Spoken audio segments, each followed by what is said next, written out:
கர்த்தருடைய பரிசுத்த நாமத்திற்கு ஸ்தோத்திரம். இன்றைய நாளுக்கான தேவவார்த்தை சங்கீதம் 5ஆம் அதிகாரம் 3, 7 மற்றும் 11ஆம் வசனங்கள். கர்த்தாவே, காலையிலே என் சத்தத்தை கேட்டருளுவீர். காலையிலே உமக்கு நேரே வந்து ஆயத்தமாகி காத்திருப்பேன்.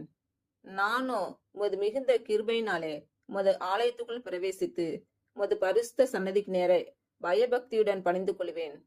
உம்மை நம்புகிறவர்கள் யாவரும் சந்தோஷித்து எந்நாளும் கெம்பீரிப்பார்களாக. நீர் அவர்களை காப்பாற்றுவீர். உம்முடைய நாமத்தை நேசிக்கிறவர்கள் உம்மில் களி கூறுவார்களாக.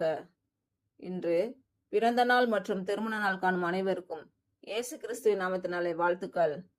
கர்த்தர் உங்கள் பலவீனங்களை மாற்றி உங்களுக்கு பலத்தை கட்டளையிடுவாராக. கர்த்தர் உங்களையும் உங்கள் பிள்ளைகளையும் உங்கள் பிள்ளைகளின் பிள்ளைகளையும் ஆசீர்வதிப்பாராக. கர்த்தர் உங்களோடு இருந்து உங்கள் பணிகளையும் பயணங்களையும் ஆசீர்வதிப்பாராக. ஆமேன்.